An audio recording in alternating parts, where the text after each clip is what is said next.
আসসালামু আলাইকুম। কথা বলার শুরুতে কোরআনের দুইটা আয়াত বলি আগে। একটা আয়াত হচ্ছে, নিশ্চয়ই কষ্টের সাথেই আছে সুখ। কষ্টের আগে পড়ে না, সাথেই আছে সুখ। আরেকটা হচ্ছে আরেকটা হচ্ছে ও একটু হয়তো ভুল হইতে পারে, আল্লাহ মাফ করুক। সেটা হচ্ছে যে আমি তাদেরকে কিছুক্ষণের জন্য হাসতে দিয়েছি। মানে মানে সিমিলার, আমার একটু হয়তো এদিক ওদিক হইতে পারে বাংলাটা বলতে গিয়ে। যাই হোক, তো মূল সার সংক্ষেপ হচ্ছে, আমার বিশ্বাস করেন গতকালকে আমি প্রায় টানা 3 দিন ঘুমাইলাম না। গতকালকে না ঘুমানোর কোনো কারণ ছিল না, কিন্তু গতকালকে ঘুমাইতে পারিনি। আমি সকালে 7টার সময় ঘুমাইছি। আমার এটা বিশ্বাস হচ্ছিল না যে মানে আল্লাহ এইভাবে ম্যাজিক দেখাইতে পারেন। আপনারা আমাকে যারা দীর্ঘদিন ধরে শোনেন তারা নিশ্চয়ই জানেন যে অনেকবার এই কথাটা বলেছে যে শেখ হাসিনার বিদায়টা স্বাভাবিক কোনো ঘটনা হবে না, অস্বাভাবিকভাবেই সে যাবে, এবং ঘুম থেকে ওইটা শুনবেন সে নাই। তাই হলো। দেখেন, আমার মনে হয় পুরো পৃথিবীর ভেতরে সবচাইতে প্রতাপশালী একজন রাষ্ট্রনায়ক ছিল শেখ হাসিনা। শেখ হাসিনার আশপাশের লোকগুলি দেখেন, এই যে পলক, তারপরে ওই যে আরাফাত, 2 দিন আগেও বললো তাদের নাকি এত গুলি আছে, প্রতি সেকেন্ডে যদি 1000 গুলি চলে, তারপরে 5 বছর তারা নাকি টানা এই গুলি চালাইতে পারবে। আরো কত কিছু। ধরাকে সরাজ্ঞান করে নাই। আমার এই ভিডিও, এই ইউটিউব, এই ফেসবুক, এগুলোতে অনেকবার শুনতে হয়েছে, দেশে আয়। কার দেশে এখন কে যায় রে ভাই? চোরের মতো পালায়ে গেছিস, চোর। আমরা মানে অনেক রাগ ছিল, ক্ষোভ ছিল, আমার সাথে অনেক অন্যায় হয়েছে। আমি কোনোদিন পলিটিক্স করি নাই। আমার আমার পরিবারের সাথে যাদের সম্পৃক্ততা আছে, এই 2001 সালে মিছিল টিছিল করতাম, এরকমই। কিন্তু কোনদিন কোনো দলের সাথে আমার নাম, আমি কোনো পলিটিক্স করা কোনোদিনও করিনি। আমার পরিচিত যা যত মানুষ আছে জিজ্ঞেস করেন গিয়া, কখনো করিনি। তারপরে এখানে এসে ইসকন নিয়ে নিউজ করার কারণে আওয়ামী লীগের লোকজন পোস্ট করে, এই করে ফেলবে, ওই করে ফেলবে। তো আল্লাহ এত অধ্যত্বপনা সহ্য করে না। শেখ হাসিনা যখন দেশ থেকে বের হয়ে যায়, তার আগের মুহূর্তেও পুলিশের কমিশনারের বক্তব্য শোনেন। শেখ এই এই যে ওই একটা আছে নাকি আতিকা নাকি ছাত্রলীগের, সে নাকি 7 মিনিটের মধ্যে নাকি পরের দিন সে মাঠ খালি করে ফেলবে। যেদিন এই হাসিনা যেদিন পলাইলো, পলানোর আগের রাতটাতে কি অবস্থা, সব ওদের ফেসবুক পেজ টেজগুলো ভয়ঙ্কর রকমের ই কালকের বিশাল ঘটনা, মানে একটা আতঙ্ক তৈরি করতে চাইছে। এটা কেন চাইছে? কারণ শেখ হাসিনা তার দলের নেতা কর্মীদেরকে মানে বলেছে যে তোমরা এইভাবে করবা, কালকে খুব করে ওদেরকে মাঠ থেকে সরাইতে হবে। কিন্তু খেলাটা তো এত সহজ না, এটা শেখ হাসিনা বুঝতে পারে না। এই গেম, এই প্ল্যান, কত জায়গা থেকে যে কত কিছু যে মানে করে তারপরে গিয়েছে, সেটা শেখ হাসিনা বুঝতে পারে নাই। শেখ হাসিনা যতটুকু বুঝতে পেরেছে, তবে তার দলের লোকজন একেবারেই বুঝতে পারেনি। তারা মনে করেছে যে হেফাজতের রাতে এত মানুষকে মারা ফেললাম, বিএনপির এত মানুষকে গুম করে ফেললাম, কত ঘটনায় কত কিছু করলাম, ছাত্র আন্দোলনে পোলাপান্ডে পেটায়া করে দিলাম, তারপরে সে আগের কোটা সংস্কার আন্দোলনে সেইখানেও পিটায় পিটায় পোলাপানে হাত পা ভেঙে ফেলাম, হাত দিয়ে পেটাইলাম, কিছুই তো হয়নি। এবারও মনে করেছিল কি হবে, মাঠটা একদম খালি করে ফেলবে। আওয়ামী লীগ, তোমাদের আম্মু তোমাদেরকে একটু বলেও মানে সিগন্যালটাও দেয় নাই যে অবস্থা কিন্তু খারাপ, সবাই যে যার মতো পারো ভেগে যাও, সেই সুযোগটাও দেয় নাই। নিজে ঠিকই নিজের আত্মীয় স্বজন আর কাছের কয়েকজন নিয়ে তারপরে ভেঙে গিয়েছে, তোমাদেরকে বলেও নাই।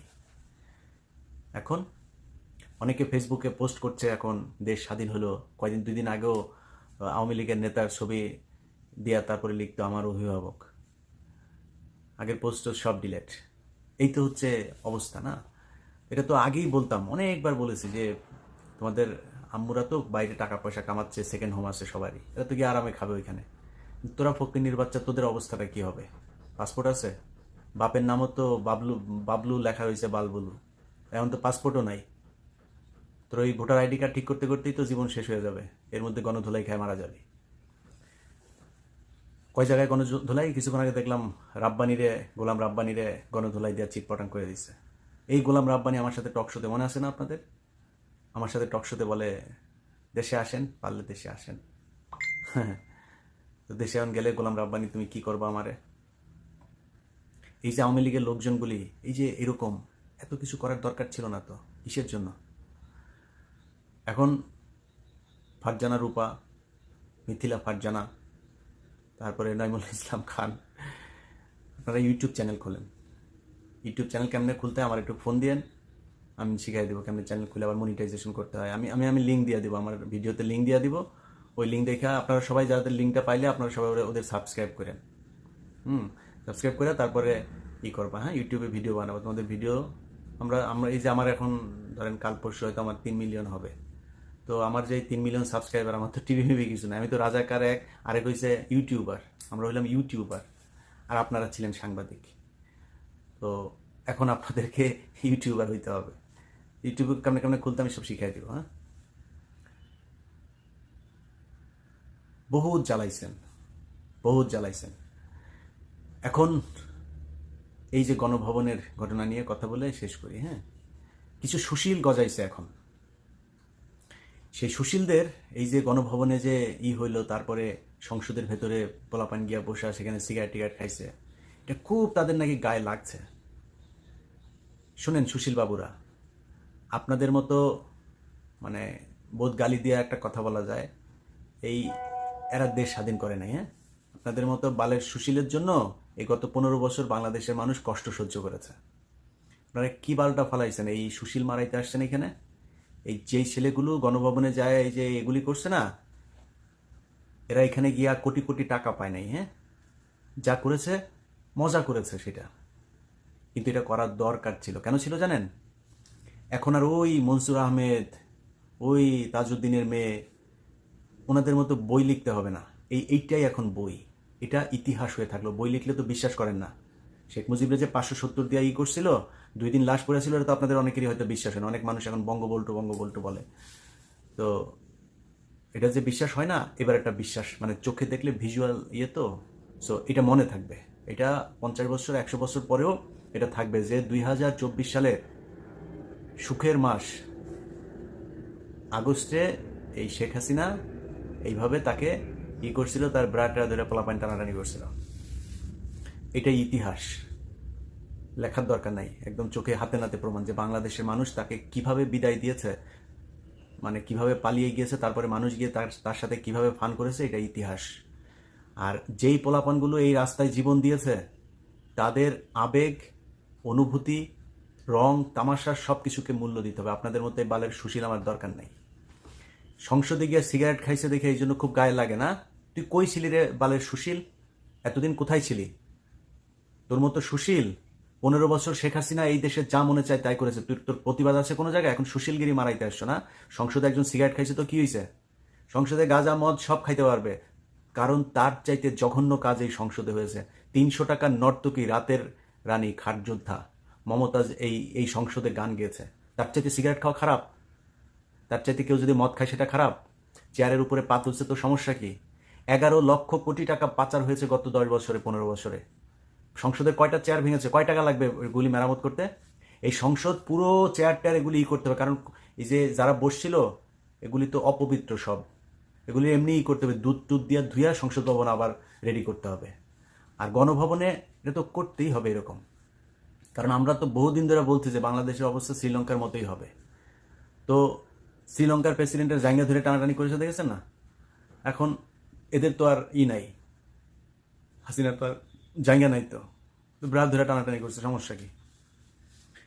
মূল্য দিতে হবে। এরা দেশ স্বাধীন করেছে। আপনি ওই দিন ঘর থেকে বাইর হন না, এরা ঘর থেকে বের হয়ে আসছে দেখি শেখ হাসিনা যেতে বাধ্য হয়েছে। অপেক্ষায় ছিল কি হয় আজকে 11টা পর্যন্তও কিন্তু অপেক্ষায় ছিল। তারপরে তাকে আলটিমেটাম দেওয়া হয়েছে যে না, অবস্থা ভালো না, সব মাঠে নেমে আসছে। সো যতগুলো মানুষ মাঠে নেমে আসছে না, তারা সবাই ওই দিনের এই দ্বিতীয় স্বাধীনতার মুক্তিযোদ্ধা। হাত পা পুষা ফেললে হবে না। আপনাদের মতো বালের এই সুশীল দরকার নাই। আপনার বালের সুশীলরা কিছুই করতে পারে না, কোনো শালা কথাও কর নাই। আপনারা কথা বলতে গেলে আপনাদের এই দিক ওই দিক পেঁচায় পুচায় তারপরে কথা বলতেন। আর এগুলি এখন করে তারা ঘটনাটাকে অন্যদিকে মন নিতে চাইতেছে যে হ্যাঁ লুটপাট হচ্ছে, ভাঙচুর হচ্ছে, আপনার কোনো কোনো ক্ষতি হয়েছে? আপনার তো ক্ষতি হয় নাই। ওই যেই ছেলেটা এই ওর ইয়ের ভেতরে যায়, তারপরে সোফার ভেতরে শুয়ে শুয়ে আছে, ওর খাটের ভেতরে শুয়ে আছে, খোঁজ নিয়ে দেখেন গিয়া ওর ভাই মারা গিয়েছে, না ও ঘরে ঘুমাইতে পারে নাই 15 বছর, এই অবস্থা। নাহলে ঘরে ঘরে এরকম বহু কান্না এই শেখ হাসিনার কারণে হয়েছে। আপনার কই? আপনার বয়স কত ছিল? আপনার মার ঘুম হয় এখন? আবু সাইদের বোনের কান্না শোনেন নাই? জামাত ইসলামের নেতাদেরকে খুন করেছে জানেন না? 10 বছর 15 বছর মানুষকে আটকায় রাখে, চৌধুরী আলমকে খুঁজে পাওয়া যায় নাই। 2 দিন পর পর ছাত্রদল যুব দলের হাজার হাজার নেতাকর্মী জেলটা ভর্তি। খুব তারা দেখাবেন, আপনি দেখাবেন? আপনার তো কিছু যায় নাই। বিডিআরের এই যে সৈনিকগুলো আজকে কত বছর ধরে জেলে, তাদের কোনো অপরাধ ছিল? তাদেরকে জেলখানায় নিয়ে গিয়েছে। যাই হোক, এসব এই আওয়ামী লীগ করেছে, এটার জবাব তাদেরকে পেতে হবে। কিন্তু আমি অনুরোধ করব যে আওয়ামী লীগের মতো অমানুষ না হওয়াই উচিত, ক্ষমা করে দেন। তারা, আমার বিশ্বাস, তাদের শাস্তি এমনিতেই পাবে। মানুষের জীবনের যে করুণ পরিণতি, শেখ হাসিনা যদি মনে করেন মারা ফেলতো ওর বাপের মতো, 5 মিনিটে নিঃশ্বাস বন্ধ হয়ে গুলি টুলি খেয়ে মারা যেতে পারতো, কিন্তু এখন সারা এই জীবন, এই যতদিন বেঁচে থাকে মুখ দেখাইতে পারে না, খুব চ্যাটাং চ্যাটাং করতো। এরা রাস্তায় জন্ম আওয়ামী লীগের, এরা কখনো পালায় না। শেখ হাসিনা 2 দিন আগেও বলে গিয়েছে, তারা কখনো পালায় না। শেখ হাসিনা, শেখ মুজিবের, তোর বাপেও পালাইতো, তুইও পালাইছিস। ও এটা দেখবি, কিন্তু ভিডিও কিন্তু দেখবি তুই আমার এটা। হ্যাঁ, সো তোরে বললাম শেখ হাসিনা, তোরে বলছিলাম না, তুই এই বাংলাদেশের মানুষ তোকে কতটুকু ঘৃণা করে সেটা তুই দেখবি একদিন। আল্লাহর কাছে লাখ লাখ কোটি কোটি শুক্রিয়া, আজকের এই দিনটা। বলেছিলাম এর আগে এক ভিডিওতে, আল্লাহর কাছে কিচ্ছু চাই না, জীবনের অনেক শখ পূরণ হয়েছে, শুধু একটা শখ বাকি ছিল, আজকের এই দিনটা দেখার। আল্লাহ দেখাইছেন, আল্লাহর কাছে লাখ লাখ কোটি কোটি শুক্রিয়া। আর কিছু এই দুনিয়ায় আর কোনো কিছুর অভাব নাই, সব কিছু পূরণ হয়ে গিয়েছে। জেলখানায় হাজার হাজার মানুষ এখনো বন্দী হয়ে আছে, তাদেরকে খুব দ্রুত বের করতে হবে। এই যে বদমাইশের বাচ্চা বিচারকগুলো, ওদেরকে ধইরা 24 ঘন্টা ওদেরকে দিয়ে ডিউটি করে, বাথরুমে আটকে রাখতে হবে কোর্টে, সারা রাত এগুলি শুনানি করবি, শুনানি করে করে মানুষ সব ছাড়বি খুব দ্রুত। এদের জন্য এই 9 to 5 কোর্ট মোট না, এদের জন্য 24 ঘন্টা খোলা রেখে খুব দ্রুত জেলখানা খালি করতে হবে। একজনের জন্য স্পেশাল অনুরোধ থাকবে সবার কাছে, জসিমউদ্দিন রহমানী। এই ব্যক্তিটার স্ত্রী নাই, ভাই নাই, বোন নাই, মা নাই, বাবা নাই, কোনো কারণ ছাড়া 12টা বছর ধরে এই লোকটাকে জেলখানায় আটকে রাখা হয়েছে জঙ্গি তকমা দিয়ে। কয়দিন আগে একবার ছাড়লো, সাথে সাথে আবার এই মিডিয়া তার পেছনে লাগলো, এই 71 সময় টিভি এগুলো মিলে তাকে আবার ভেতরে ঢুকাইলো। অনুরোধ থাকবে প্লিজ, আল্লাহর ওয়াস্তে এই লোকটাকে খুব দ্রুত ছেড়ে দিবেন। তার সাথে ছাত্রদল, যুবদল, ছাত্র শিবির, জামায়াতে ইসলাম, বিএনপি, যারা যারা ভেতরে আছেন, তারা অনেক কষ্ট সহ্য করেছেন এই দেশের এই দ্বিতীয় প্রজন্মের স্বাধীনতার জন্য। অতএব তাদেরকে একটা সেকেন্ডও কষ্ট দেওয়া যাবে না ওখানে, খুব দ্রুত তাদেরকে বের করতে হবে। দরকার হলে বের করে, বহুত আইন শেখ হাসিনা এই দেশে ভঙ্গ করেছে, যেমনে পারেন আগে বার করেন, পরে জামিন দিয়েন। ওই ওদেরকে ধরেন, ধরে ধরে এই বিচারক এগুলিরে যে তোরা যে এই দিনই করছিস, এখন এটা এগুলি 24 ঘন্টা খাটবি, এগুলি তাড়াতাড়ি সব কটারে জামিন দেয়, এভাবে জামিন দেন। আওয়ামী লীগের যেসব মানুষজন আপনার এলাকায় আছে, যারা কিনা ধরেন কোনো অত্যাচার করে নাই, কিন্তু আওয়ামী লীগ করতো, এখন এসে তারপরে মাপটাপ চাচ্ছে, ওদেরকে অবশ্যই তওবা পড়াইতে হবে, ওদের নতুন করে কালেমা পড়াইতে হবে, কালেমা পড়ায়া তারপরে মুসলমান বানাইতে হবে আবার। কারণ এতদিন ওরা আওয়ামী লীগ ছিল, ওদের ধর্ম আলাদা ছিল, ওদের নবী ছিল শেখ মুজিব। সো ওদেরকে আবার তওবা পড়ায়া, কালেমা টালেমা পড়ায়া মুসলমান বানাইতে হবে। সো এটা আপনার কনভার্টেড মুসলিম হবে, বা রিভার্টেড বলা যায়। তো এদেরকে এটা অবশ্যই করতে হবে। বিডিআরের যেই জওয়ানরা আজকে এত বছর ধরে জেলখানায়, প্রহসনের বিচারের নামে এই ক্যান্টনমেন্টে তাদেরকে মিথ্যা সাজা দেওয়া হয়েছে, তাদেরকে খুব দ্রুত ছাড়তে হবে। কালামানিক, ওই যে পাগলামানিক কোথায় আছে প্লিজ খুঁজে বার করেন এরে। আমার বিশ্বাস, যেহেতু পলক এবং এই হাসান মাহমুদ, এই দুইটা যেহেতু আটকা পড়েছে, তার মানে আরো অনেকে আটকা পড়েছে।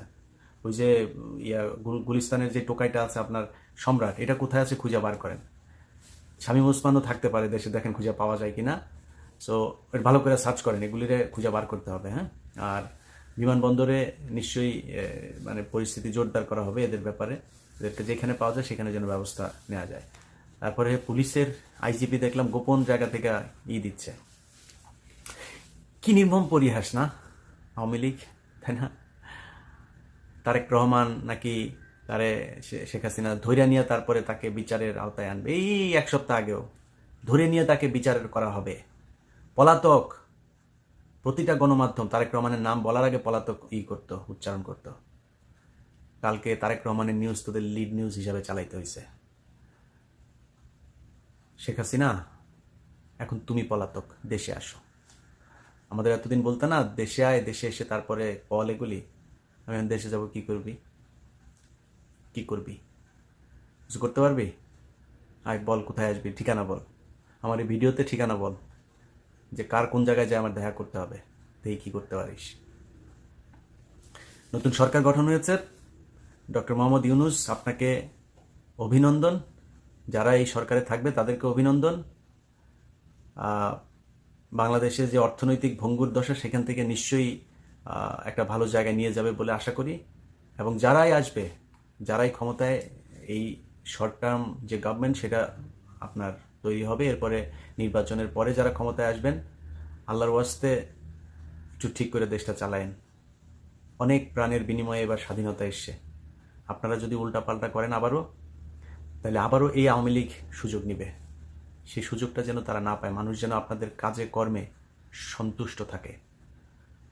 আরেকটা খুব গুরুত্বপূর্ণ কথা বলে শেষ করব, সেটা হচ্ছে এই যে মুক্তিযুদ্ধ হলো, এই মুক্তিযুদ্ধের সমর্থনে দুবাই, সৌদি আরব সহ মিডল ইস্টের কোন কোন দেশে কয়জন আটক হয়েছিল, খুব জোর কূটনৈতিক তৎপরতা চালায় তাদেরকে প্লিজ একটু বের করার ব্যবস্থা করবেন। তারা তাদের আবেগ সামলাতে পারেনি, তারা কিন্তু জানে যে ওইখানে মিছিল করলে কি হইতে পারে, কিন্তু এই আবেগটা তারা ধরে রাখতে পারে নাই, এতগুলো লাশ দেখে তারা সহ্য করতে পারে নাই। সো এটা আপনাদের দায়িত্ব, প্লিজ। যেই সরকারি এখন তৈরি করবেন, আপনাদের কাছে অনুরোধ, আমার এই ভিডিওটা দেখার সাথে সাথে এটার ব্যাপারে একটু ব্যবস্থা নিন। কারণ আপনাদের মাথায় রাখতে হবে যে যারা মিডল ইস্টে কাজ করতে যায়, বেশিরভাগেরই একমাত্র উপার্জনক্ষম ব্যক্তি হচ্ছে সেই ব্যক্তি। এখন তার কারণে শুধু সে না, তার দেশে যে বাবা মা, ভাই বোন, স্ত্রী, সন্তান যারা যারা আছে, সবাইকে কিন্তু সাফার করতে হবে। সো আল্লাহর ওয়াস্তে তাদের ব্যাপারে একটু পদক্ষেপ নেবেন। আমি আমার ইউটিউব চ্যানেলে আজকে বাবুল আক্তারকে নিয়ে যে প্রোগ্রামটা করেছিলাম সেটা আবার আপলোড দেব। সো ভিডিওটা দেখেন। এই ভিডিওটা দেখে যদি মনে করেন আমি সত্য বলেছি, তাহলে বাবুল আক্তার এবং ফেনীতে যেই ঘটনা, সেই ঘটনাতেও প্রিন্সিপাল সিরাজউদ্দৌলা সহ ওইখানে 16 জনকে ফাঁসি দেওয়া হয়েছে। এরা একদম নিরপরাধ, এদের কোনো দোষ নাই। আমার ওই প্রোগ্রাম দেখার পরে যদি মনে হয় আমি প্রমাণ করতে পেরেছি, তাহলে ছেড়ে দিন। এই প্রোগ্রাম দুইটা আগে দেওয়া হয়েছিল, বনজ কুমার তার ক্ষমতা দেখিয়ে সে আমার ভিডিও দুইটা বাংলাদেশ থেকে অফ করে রেখেছিল। সো ওই ভিডিও দুইটা আমি আবার আপলোড দিচ্ছি। ভিডিওগুলো দেখে মনে চাইলে বাবুল আক্তার এবং তার এই ফেনীর যে যারা আটক আছে তাদেরকে ছেড়ে দিন। সবশেষ যারা পালিয়ে গিয়েছেন তাদেরকে বলতে চাই, যেখানেই আসেন সবাই মিলেমিশে ওইখানে আপনাদের আব্বুর মতো হুক্কা টুক্কা টানেন একসাথে, ওইখানে বসে খেলাধুলা করেন। শামীম ওসমানের নিয়েন, সে ভালো খেলতে পারে। আর ওবায়দুল কাদের তো আসে, এদেরকে নিয়ে আপনারা ওইখানে খেলেন, আন্তর্জাতিক মাঠে গিয়ে খেলেন। এই মানে ডোমেস্টিক ফিল্ডে খেলা শেষ, এবার ইন্টারন্যাশনাল মাঠে যায় খেলাধুলা করেন, করতে থাকেন। আমরা এই ভিডিওতে মাঝে মধ্যে এরকম করবো, এই যে যেমন কথা বললাম না, এর চাইতে আরও জঘন্যভাবে আপনারা খেপাইতে পারি। আমি কিচ্ছু করবো না, কিন্তু আপনি আমার কথা মানে শরীরের রক্ত টকবক করবে, হ্যাঁ পারি, কিন্তু খুব বেশি বললাম না। কারণ কি জানেন, কারণ হচ্ছে এখন আপনাদের কষ্টের এমনিই কষ্টের দিন। কারণ আপনারা ইউটিউবে করেন, হ্যাঁ আমরা এতদিন যেটা করেছি না, এখন ওই দায়িত্বটা পালন করেন। টাকা পয়সা তো বানাইছেন, টাকা পয়সা কিছু খরচ করেন। এই পররাষ্ট্রমন্ত্রী